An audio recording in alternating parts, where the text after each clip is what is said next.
We light the first candle to honor Buddhism.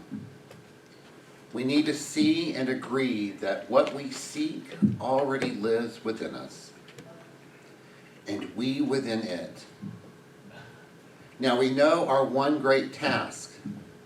Watch for whatever promises us freedom, and then quietly, consciously, refuse to see ourselves through the eyes of what we know is incomplete. Then we live wholeness itself, instead of spending our lives looking for it. We light the second candle to honor Taoism. Be content with what you have. Rejoice in the way things are. When you realize there is nothing lacking, the whole world belongs to you. We light the third candle to honor Judaism. You may not make the image of God because you are the image of God.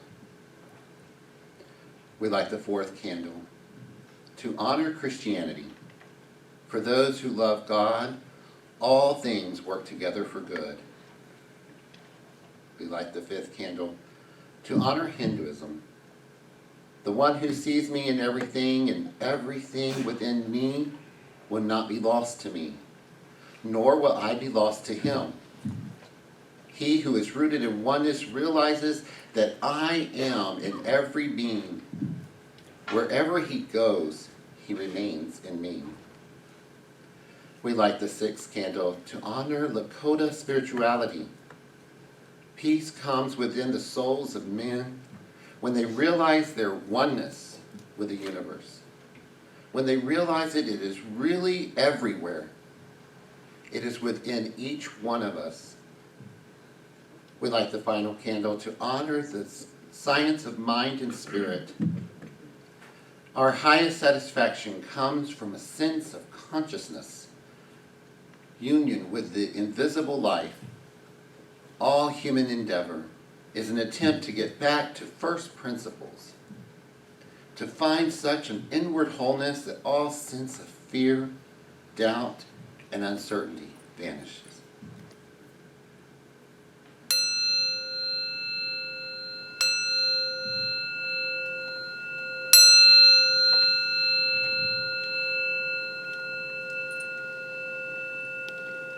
Our reading today comes from our founder, Dr. Ernest Holmes. Let us then plunge more deeply into our own natures and into the nature of the universe and see if we shall not find treasures undreamed of, possibilities never imagined, and opportunities which the fond thought, yearning for freedom, has often in our vision of the greater life given us. So I ask you to just take some time to turn within to that sacred space as we take a moment of contemplation.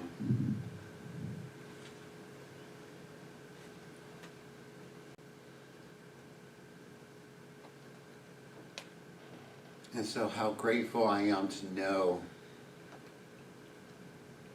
that that spirit which created the universe, that holds it in perfect and complete perfection, is the same spirit that is right here, right now, that we live and move and have our being in. That lifts this service and all who participated in up in perfect love and in perfect celebration of that which is life.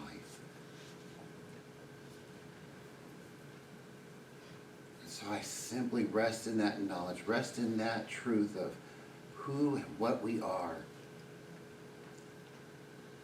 And I give thanks. And together we say, and so it is. So it's a new month. Happy December. Whew. So weird to say that already. It feels like, I don't know, August? It doesn't seem like it could be December. This month we're going to be celebrating the holy days of different traditions. There are so many spiritual holidays in the last month of the year. according to our calendar, the last month of the year. And we're going to explore several of them and see how they correlate with what we teach here. And today is one of my favorites. It is the inspiration for that Van Morrison song. It's called Bodhi Day in some traditions, or Rohatsu in the Japanese Zen tradition. And it is the celebration of the day that the one that we know as the Buddha became enlightened.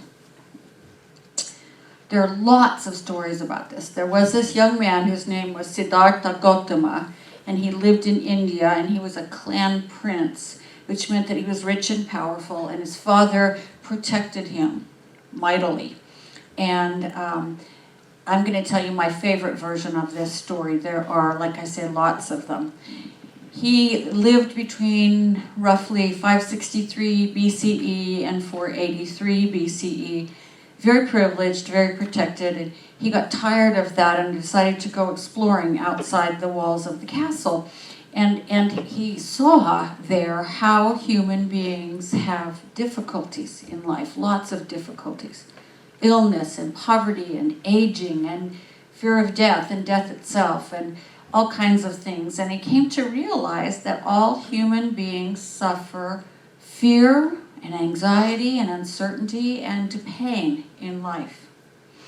So he pondered this and pondered it and decided he would go on a quest to see if he could figure out why and what could be done about that deep suffering that he saw around him.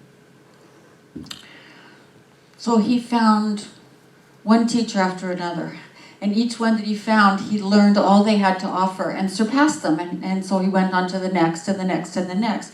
And he never did kind of find what he was looking for. So he began to try extreme spiritual practice, like extreme fasting and extreme asceticism.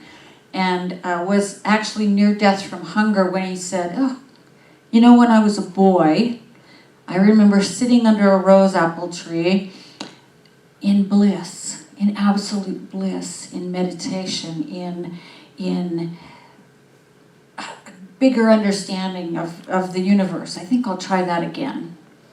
And so he went to a place called Bodh Gaya, which is in the Indian state of Bihar. And he sat beneath a sacred fig tree and began to meditate. And depending on who tells the story, he sat there overnight, or for 3 days and 3 nights, or for 49 days and 49 nights. It depends on who's telling the story. Numbers are like that in scriptural stories, right? As long as it took, he sat there until he arrived where he was going. And so it's said that the first thing he discovered was all of his past lives. Realizing that he'd been born and reborn countless times before. The second thing was the law of karma, which we call the law of cause and effect. And then he discovered this 8-fold path of living, right, I can't remember them all, right aware, right consciousness, right speech, right action, right livelihood, right, I can't remember the other ones, but anyway, there are 8. And then the 4 noble truths, that life as a human involves difficulty. That difficulty makes us suffer, and the suffering arises from our attachment to outcomes, and that suffering ceases when attachment ceases, and that the 8-fold path is the way to end that suffering. Yet he continued to sit in meditation because his vow to himself was to sit there until he achieved absolute enlightenment. And this is where the story gets really interesting. As dusk fell in this period of meditation, he was sitting under the sacred fig tree, and Mara, the chief of all the demons on earth, showed up. Mara is depicted in lots of ways. In some places he's a trickster god. In other places he is the biggest meanie, the biggest demon ever. Sometimes he's depicted as the Lord of Death. But his name means destruction. Mara means destruction. Here's one description of him that I found very interesting. Under the titles Prince of Darkness, Tempter, Lord of Death, and Evil One, Mara weaves his way through Buddhist scripture, wreaking havoc and sowing bad karma wherever he goes. This god is hell-bent on obstructing enlightenment. And with his boundless influence over the lives and hearts of humans, he's very good at achieving his goal. Sounds kind of familiar, doesn't it? Tempter, Prince of Darkness, woo. The point is that Mara did not want Siddhartha to achieve enlightenment, because then Mara would lose his power over this princely young man. He tried all kinds of things to disturb Gautama's meditation. He manifested hosts of terrifying demons who were throwing things like boulders and mountains and fire and arrows at Gautama, but because of his deep concentration, Gautama perceived the weapons and the rocks and the mountains as a rain of fragrant flowers, and the raging fires were like offerings of light, which really ticked Mara off. He was really upset by that. And so the next thing he did was bring a whole lot of very scantily clad women to seduce Siddhartha. But Siddhartha simply entered deeper concentration. He was the master of his own consciousness. And so finally, Mara, surrounded by his host of demons, said, "The right of enlightenment belongs to me, not to a mortal." And all of his demons said, "We speak for you, we are your witness." And Mara said, "They're my witnesses. Who have you got on your side? Who is your witness?" And Siddhartha reached out his right hand and touched the earth, and the earth itself spoke, "I bear you witness." And so Mara disappeared in a flash of light and probably smoke. So as the morning star rose in the sky, Siddhartha Gautama realized perfect enlightenment, and that was when he became the Buddha, which means enlightened one. There's so much in this story that's so familiar, isn't there? It's amazing.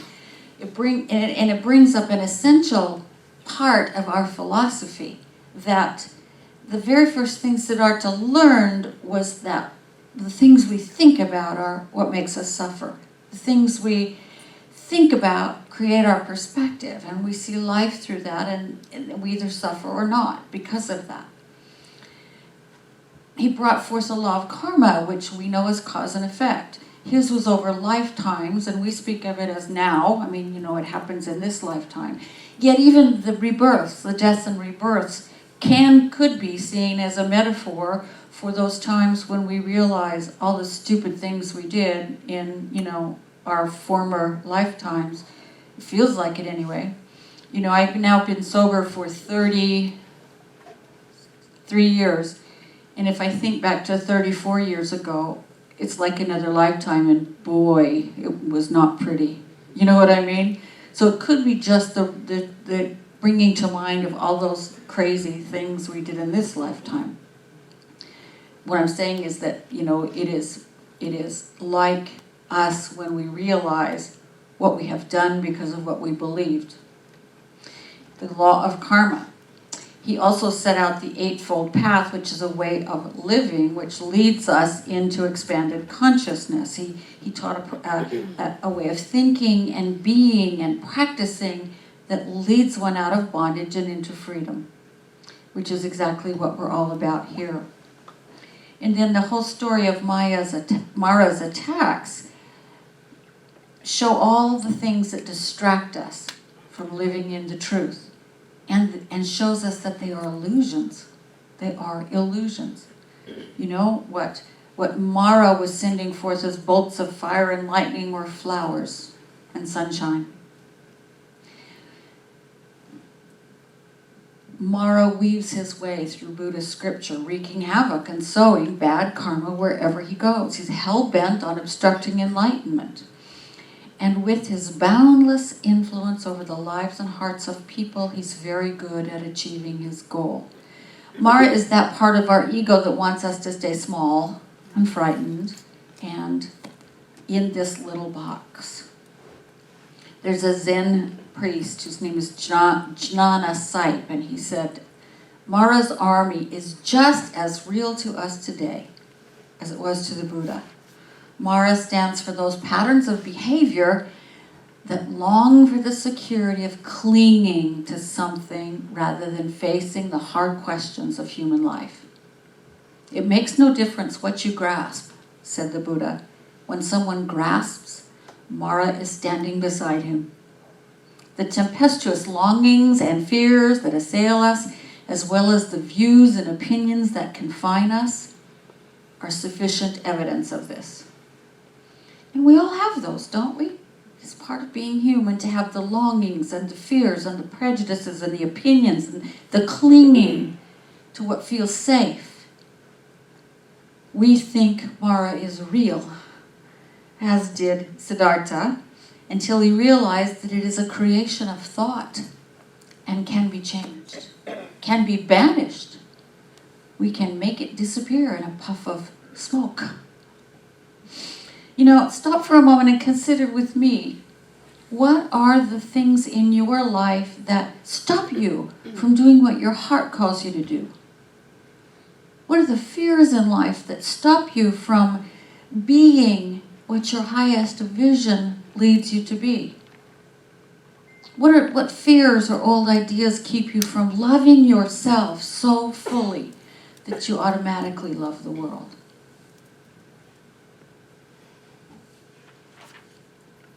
What are the temptations? The things where Mara says, just do this. It's easy and it'll make you feel better. The short-term gratification, right? For me, years ago, it was drinking instead of facing what was really going on in my life, facing what I was really feeling. For some people, it's overeating so that they don't have to feel grief. For some people, it's working too much. For some people, it's self-loathing, whatever it is. What is it that urges us to take the easy road even when it impairs our long-term peace? What are the old beliefs that make you feel like an imposter? What might be the earth, the foundation that you can touch to remind yourself that you are indeed holy? We all have so many of these things. They're like little pets that run around crapping on our floor, right? They don't do nice things. They eat the furniture and make messes. We here might describe Mara as erroneous belief, erroneous thinking, the parts of our egos that influence our lives and hearts so that we feel fearful and hesitant and give in to the temptation. Those things which keep us from being our authentic, holy selves. Because somebody out there tells us we can't. There's a similar story in the New Testament.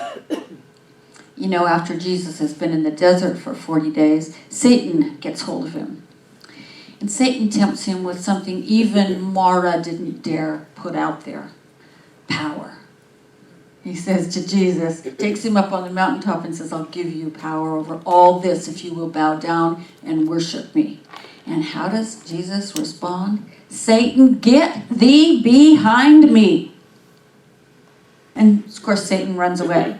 Because anytime you stand up in your consciousness to that and say, get thee behind me, that's what happens. It is an illusion and it disappears. The story of the Buddha's path to enlightenment is the story of each one of us. It's a reminder that we can, if we're willing to do so, we can live in the truth of who we are. If we're willing to be diligent about our spiritual work, if we're willing to see and name Mara, illusion, destruction, mistaken thinking, for what it really is. Of course, to do this, we have to practice our practice, right? That's the other lesson that the Buddha teaches us at 3 days, 49 days, after a lifetime of meditating. He practiced his practice for a long time. But we got to start where we are. 5 minutes, 10 minutes, 20 minutes, 40 minutes, whatever it is, start. Do what works for you. journaling, meditation, sitting in silence, looking at what you're thinking, whatever it is. You know, none of us is going to attain ultimate realization by meditating one time. But each time we meditate, we gain a little clearer picture. Each time we sit in silence, in willingness, we gain a little clearer picture of those voices in our heads that say, come on, don't go that way, go this way, it's easy. Come on, who do you think you are to do that? All those voices. Mara is right there, even in meditation, saying, you don't have time for this. That's Mara, it's an illusion. Time itself is an illusion, right? We all have the same amount. And so for me to say, I'm too busy to meditate is crazy. It's my choice, what I do with that 24 hours.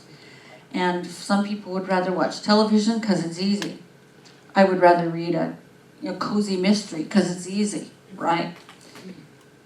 So I have to not fight, that's the wrong word. I have to say to Mara, get thee behind me, I'm going to meditate. Don't stand there and try to block what I'm trying to do here. Get thee behind me, we have that choice. But here's the thing. Here's the thing about coming closer and closer to that real truth. When I don't meditate, I can do less.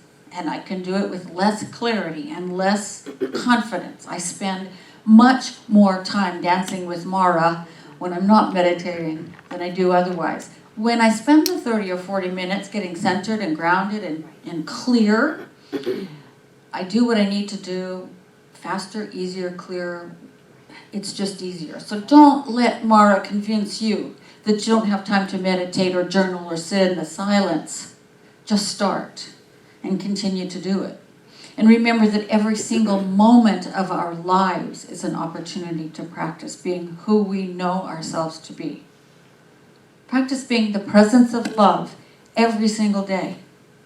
That's really the fruit of the Eightfold Path. Don't kill anything, unnecessarily. Don't hate, don't lie, don't cheat, don't steal. Be honest with yourself, all those things. Practice being the presence of love. Kind of encompasses all of it. We can practice on the freeway. We can practice at home, in the coffee shop, in the grocery store, at work. When that is our intention, our behavior starts naturally to change.